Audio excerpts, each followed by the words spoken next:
think I've come up with a pretty fun little line integral problem.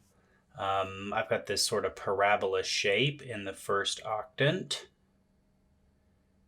It's kind of cool. Here's the parametric equation that I came up with.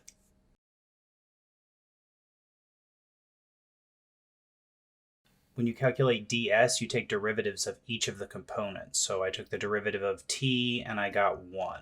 I took the derivative of t and I got 1. I took the derivative of 4t minus 4t squared and I got 4 minus 8t. The integrand in these should represent the density function. So you just take all of the coordinates and you plug them in where they go in the density function.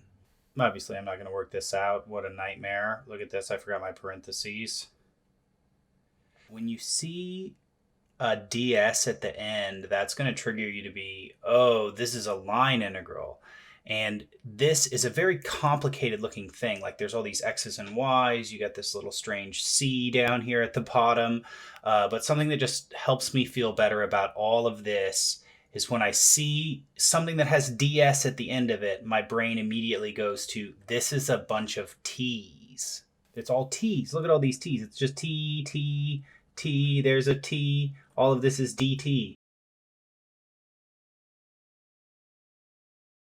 Additivity, that's kind of a weird word, but it's an easy concept. So if you have a wire and the wire has kind of two parts of it, then you can calculate the total mass of the wire just by adding the mass of this wire to the mass of that wire. So that's all I'm saying here is if you have a path that's made up of the union of two other paths, then you can calculate this, which represents the total mass, just by adding the two masses of the little pieces.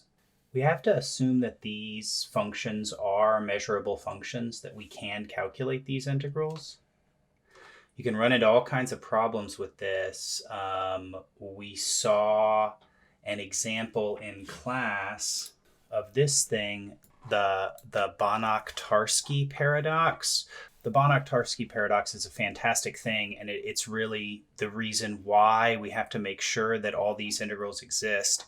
Basically, what they've done here is they've found a very clever way of saying 1 equals infinity minus infinity, which equals 2. So, I mean, you obviously this is nonsense. If you believe this, then 1 equals 2. And if you believe that 1 is equal to 2, then I would like to borrow some money from you. Specifically, I would like to borrow $2 from you.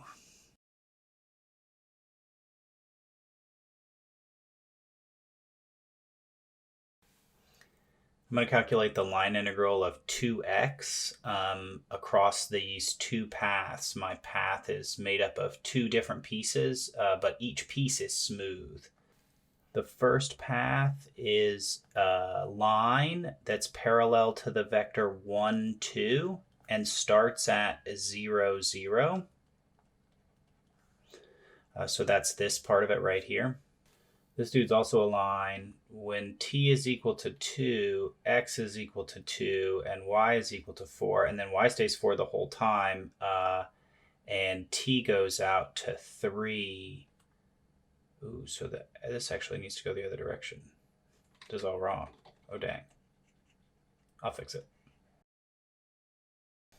I accidentally made up a problem that was more interesting than the problem that I intended to make up. I kind of like this better. It sort of zigzags back. So here's times 0. You get 0, 0 out of these formulas. Then this is time 2. The particle travels on the first line for the first 2 seconds, and then for another second, it's going to travel on the other line. And at time 2, they actually both, I cooked it up here so they're both at the same point. You see, you get 2, 4, and then here you also get 2, 4.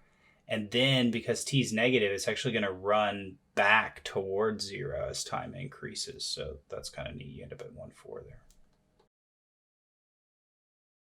I haven't talked about the density. The density here is 2x. So the farther out you are on the x-axis, the more dense this kind of number 7 shaped wire is. So this part out here this is really the dense part, and then it gets less dense as it goes more towards the middle. So it's like really dense out here, and then towards the origin, it's sort of not dense at all. So I calculated both these DS's. On the first path, I got this DS's the square root of 5 dt. So, for example, if dt is a really small number like 0.1, then ds will be the square root of 5 times 0.1. So time is going to change by some tiny little amount, like 0.1 seconds will pass, and this particle will have traveled the square root of 5 times 0.1 meters, or whatever the units are along this. But on path number 2, ds is just dt. So if dt changes by 0.1, oh, I didn't even make this 0.1. Then this will just also change by 0.1. In both these here, I got 2x, right? And this is along path number 1, so this is what the x looks like. So I got 2t because x looks like t.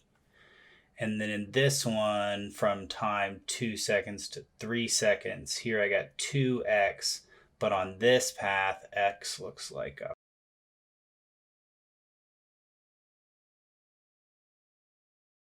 wow.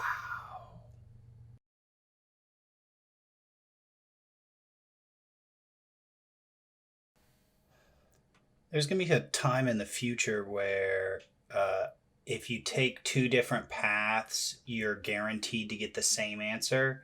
And a lot of times that's lost on students because that doesn't feel like a remarkable thing. So I just want to show you that if you took a different path and calculated the same line integral, you will get a different answer.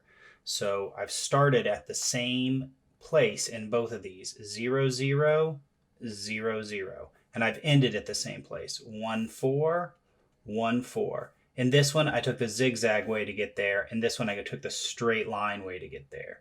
So these are 2 totally different wires, and they travel in a totally different way. So we should definitely get different answers. Yeah, so obviously it worked. I mean, this wire is way longer than this wire. This one up here, this wire is way longer than this wire. Also, because it has variable density, it gets like really, really dense out here, and this wire never goes out into that like really, really dense area. And this one ended up being way more mass than this one did. But what's up with me? I'm so weird. Why did I choose this? That's such a strange choice for a parameterization of this line. We've been doing like t is between 0 and 1. I got this ugly fraction in there for no reason.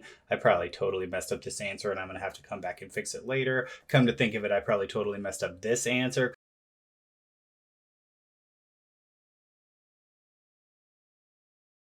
Yeah, I knew it. I'm an idiot. I forgot this. I did the derivative of t and got 0. Should be 1. But everything I said before still goes anyways, because the square root of 17 is about 4.1, and 4 square root of 5 plus 3 is about 11.9. So this one still is way, way bigger. See, I told you so.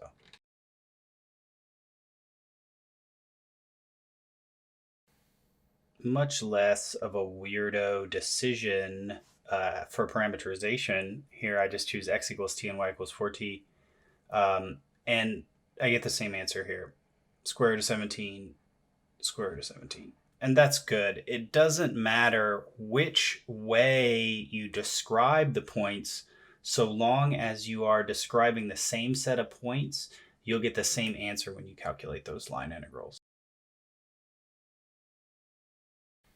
If you take 2 different paths, like this path and this path, then you're going to get 2 different answers. If you find 2 different parameterizations for the same path, then you will get the same answer. It doesn't matter which parameterization you choose, so long as you correctly choose a parameterization and correctly calculate the answer. Line integrals are independent of parameterization. I hope everyone's doing okay, and these notes help you get through the homework. Please reach out to me if you have any questions, and I'll see you guys next week.